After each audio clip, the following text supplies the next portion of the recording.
जैसे आपको पता है, गुजरात में स्थानीय निकायों के चुनाव संपन्न हुए। पिछले सप्ताह 6 नगर निगम के चुनाव संपन्न हुए और भारतीय जनता पार्टी को अप्रत्याशित जीत मिली। 6 के 6 नगर निगम बहुत अत्यधिक बहुमत से और पिछली बार से संख्या बढ़ाकर हमने जीते हैं। लेकिन कल जो नतीजे आए हैं वो बहुत उत्साहदायी है। 31 जिला पंचायत के चुनाव हुए। ये ग्रामीण मतदाता होता है, किसान मतदाता होता है। और 2015 में पहले चुनाव हुए थे, तब कांग्रेस 22 जिला पंचायत जीती थी और बीजेपी केवल 9 पे थी। लेकिन इस बार बीजेपी ने 31 के 31 जिला पंचायत जीते हैं और वहां सत्ता में आई है और कांग्रेस का सुपड़ा साफ हो गया, 0। तो ये एक बड़ा परिणाम हुआ।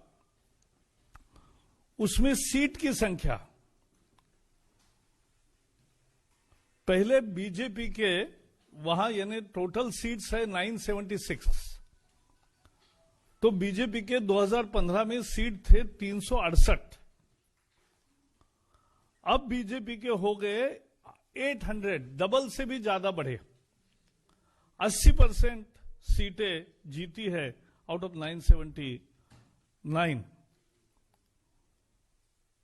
तो ये बहुत बड़ी सफलता है। मैं आंकड़े इसलिए बता रहा हूं क्योंकि उसकी भव्यता जो है, विजय का जो मार्जिन्स है, वो समझते हैं तब जनता कहां खड़ी है, जनता क्या सोचती है और कांग्रेस क्या बोलती है, इसका ये उत्तर है।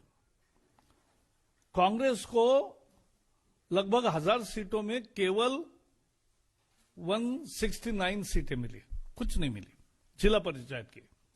अब आइए तालुका पंचायत पर। यहां तालुका पंचायत 231 है। बीजेपी ने 196 जीते हैं। केवल 35 तालुका पंचायत में बीजेपी सत्ता में नहीं आई, बाकी सभी जगह बीजेपी सत्ता में आई। 231 में 196 और कांग्रेस केवल 18 जगह आई। इसका अगर विधानसभा में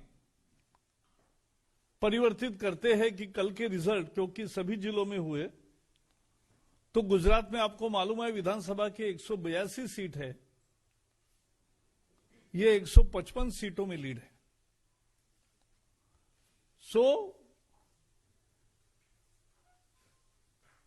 अगर ये नतीजों का विश्लेषण विधानसभा के चुनाव क्षेत्र के अनुसार करेंगे तो ये 155 सीटों पर बीजेपी को बढ़त मिलती है। आपको मालूम है गुजरात में हमने 2017 का चुनाव जीता और हम 38 साल से सत्ता में है, एक न एक प्रकार से। पहले कोएलिशन में थे, बाद में हमारी सत्ता बनी अनइंटरप्टेड। इतना समय जनता का विश्वास मिलना और वो बढ़ते जाना, ये एक राजनीति में बहुत अद्भुत करिश्मा है। बीच में जो लोकसभा के 2019 के चुनाव हुए, 26 के 26 सीट जीते।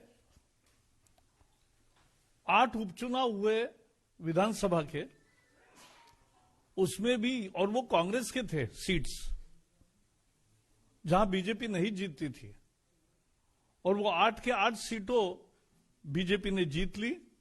और ये चौथी विजय है स्थानीय निकायों का, बहुत जबरदस्त है। नगर पालिकाओं में भी 81 नगर पालिकाओं में, क्योंकि ये सेमी अर्बन एरियाज है, तो 81 नगर पालिकाओं में 72 जगह बीजेपी जीती है नगर पालिकाओं को, और कांग्रेस को केवल 1 मिली है। और उसमें भी कांग्रेस की दुर्दशा समझने लायक है। 18 नगर पालिका में उनको 0 सीट मिली है। 52 नगर पालिकाओं में वो 10 का आंकड़ा भी पार नहीं कर पाए। केवल 12 नगर पालिकाओं में वो 2 डिजिट में है। तो ये जो निर्णय है और उसके भी कुछ और पहलू है। कांग्रेस ने पूरी ताकत लगाकर इस बार अपने दिग्गज नेता, कुछ विधायक तो खुद खड़े रहे नगर पालिका के चुनाव में, और कुछ उनके परिवार के सदस्य खड़े रहे, लेकिन ऐसे सारे उम्मीदवार हार गए। गुजरात के आणंद जिले में पेटलाद सीट पर कांग्रेस की विधायक है निरंजन पटेल। वो नगर पालिका के चुनाव में 2 सीटों पर चुनाव लड़ रहे थे, क्योंकि उनको यकीन था कि एक जगह ही आऊंगा, दूसरी जगह नहीं आऊंगा, लेकिन दोनों जगह हार गए। नगर पालिका seat, a sitting Congress MLA loses in his own constituency in municipal elections. दूसरे एक विधायक अश्विन कोटवाल, उनके पुत्र लड़ रहे थे, वो भी हार गए। तीसरे एक विधायक है विक्रम माडम, और पूजा वंश चौथे विधायक, और एक 5वें भी है पूनम भाई परमार। इनके भी फैमिली मेंबर्स चुनाव पूरी तरह से हार गए हैं। अर्जुन मोदवाडिया जो पूर्व अध्यक्ष है, अभी राज्यसभा में है, उनके भाई ने चुनाव लड़ा, वो भी हार गए। जो वहां भारतीय ट्राइबल पार्टी है, नई पार्टी है, उसके अध्यक्ष है छोटू वसावा, उनके पुत्र दिलीप वसावा भी हार गए। और पूरे ट्राइबल बेल्ट में ये चुनाव हुआ, और ट्राइबल बेल्ट में सभी जिला परिषद, पंचायत समिति और नगर पालिका क्षेत्रों में भारतीय जनता पार्टी को शानदार सफलता मिली। और इसलिए इसका अर्थ क्या है? इसका अर्थ है कि लोगों का नरेंद्र मोदी जी पर प्यार और विश्वास कायम है। इन चुनाव नतीजों का अर्थ है कि विकास और काम के लिए मतदाता वोट करते हैं। इस विजय का अर्थ है कि यह किसानों का वोट है। किसान खेती के सुधारों के साथ है। यह ऐसी विजय नहीं मिली है। कांग्रेस ने पूरे ग्रामीण इलाकों में केवल एक मुद्दा चलाया, खेती के नए कानून। यह तो मूलभूत सुधार, अच्छे सुधार है, किसानों के फायदे में है। गुजरात का वर्डिक्ट आ गया कि यह किसानों के फायदे में है। और कांग्रेस ने तो नगर निगमों में और नगर पालिका में गैस, कुकिंग गैस लेकर एलपीजी गैस का ही स्टेज बनाते थे, और एलपीजी गैस पर ही माइक रखते थे। सब नाटक की है, लेकिन कुछ दाल नहीं गली, कुछ भी नहीं साध्य हुआ। निगेटिव कैंपेन जनता को पसंद नहीं है। और जिस तरह से कल या पिछले सप्ताह जिस तरह से आसाम में राहुल गांधी ने गुजरात की बदनामी की, गुजरात के व्यापारी, ऐसा कहकर जो आसाम में भाषण किया, यह निगेटिव कैंपेन जनता को पसंद नहीं है। और यह हमारी जो पार्टी सीआर पाटिल अभी अध्यक्ष है, सीआर पाटिल के नेतृत्व में जो टीम है, उन्होंने जो पन्ना प्रमुख, यानी स्थानीय चुनावों में भी इतना पार्टी एक्टिव थी कि गृह मंत्री अमित शाह भी अपने बूथ में, अपने बूथ में पन्ना प्रमुख, एक पन्ना उनके पास है, यानी 25 मतदाताओं को बुलाकर उनको वोटिंग के लिए आग्रह करना, यह काम हमारे गृह मंत्री भी करते हैं। तो ये बीजेपी है। जिस तरह से पन्ना प्रमुख, संगठन का पूरा टीम और विजय रूपाणी जी के नेतृत्व में पूरा मंत्रिमंडल, सारे विधायक जिस तरह से झोंक दिया उन्होंने, उसका नतीजा है कि लोग काम, विकास, कृषि कानून सुधार, इसके पक्ष में लोगों ने वोट दिया है और यह समझने लायक महत्वपूर्ण मुद्दा है। और यह अकेला वहां मिला नहीं है। जैसे आपको पता है, पिछले साल बिहार का चुनाव में हमने जीता, बाद में उपचुनाव हुए 11 राज्यों में, उत्तर मध्य प्रदेश में 19 जीते 28 में से, गुजरात में 8 के 8 जीते, उत्तर प्रदेश में 7 में से 6 जीते, मणिपुर में 5 में से 4 जीते, कर्नाटक में 2 सीटें जीती और तेलंगाना की एक ही सीट थी, वो भी बीजेपी को मिली, जो पूरे टीआरएस के परिवार में ही है, केसीआर के परिवार में ही वो सीटें होती थी। उसके सिवा लद्दाख ऑटोनोमस काउंसिल में हमें जय मिला। ग्रेटर हैदराबाद म्युनिसिपल कॉर्पोरेशन में हम 5 थे, वहां से 48 बन गए। राजस्थान पंचायत समिति, जिला परिषद, ब्लॉक पंचायत, सभी जगह जबरदस्त विजय मिला। असम के बोडो टेरिटोरियल काउंसिल में विजय मिला। गोवा की जिला परिषद में 48 में 33 सीटों पर विजय मिला। केरल के स्थानीय चुनाव में बीजेपी का वोट शेयर 15 हो गया और अच्छा प्रदर्शन किया। जम्मू कश्मीर में सबसे बड़ी पार्टी 75 सीटें जीतकर बीजेपी हुई। अरुणाचल में एक तरफा विजय मिला है और ये गुजरात में भी एक तरफा है।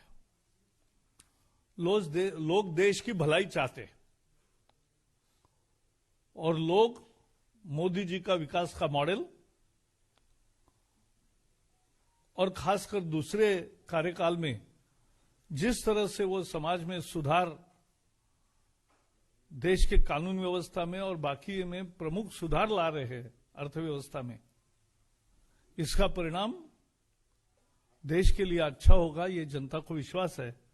और इसीलिए ये चुनाव का स्थानीय चुनाव था लेकिन इंपॉर्टेंट था और इसलिए इससे एक मैसेज मिलता है देश भर के लिए, किसानों के लिए भी, बाकी लोगों के लिए भी। और इसलिए यह आज मैंने विषय रखा।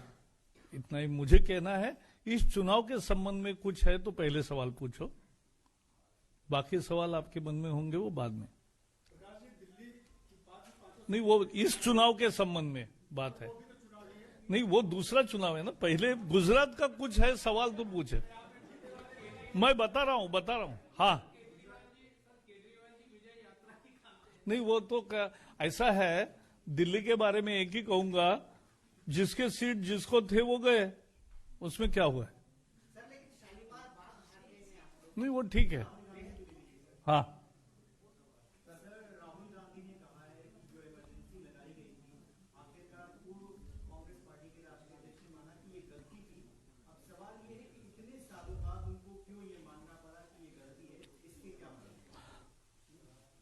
इस पर मैं आज ज्यादा टिप्पणी नहीं करना चाहता। उसका जो अगला वाक्य है वो बहुत महत्वपूर्ण है।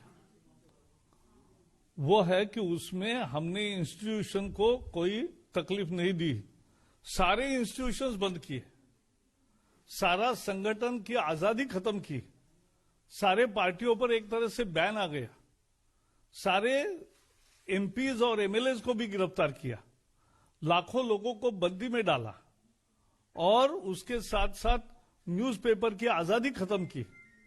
इंस्टीट्यूशन को हमने नहीं बिगाड़ा, यह कहना हास्यास्पद है।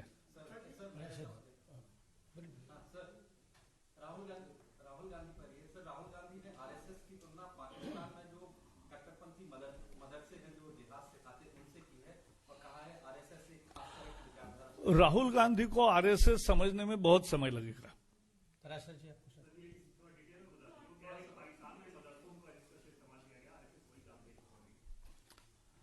आरएसएस देशभक्ति की सबसे बड़ी पाठशाला है दुनिया की,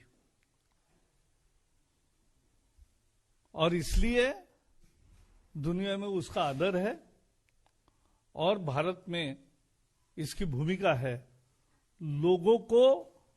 लोगों में अच्छा परिवर्तन लाना और लोगों को देशभक्ति के लिए प्रेरित करना, यही संघ करता है। कांग्रेस ने ट्वीट किया है कि नेताजी ने जिस तिरंगे की लड़ाई लड़ी, आजादी के बाद विभाजनकारी मानसिकता ने उस तिरंगे को नकार दिया। सीधे तौर पर आपके ऊपर सवाल। ऐसा है, कांग्रेस अब ट्वीट करने वाली ही पार्टी रह गई है, तो उसका क्या जवाब दे? क्या परफॉर्मेंस है? व्हाट मेड सब difference? Congress has lost whole ground, उसमें से थोड़े कण किसी को मिले, उसका थोड़ा ही विश्लेषण होता है।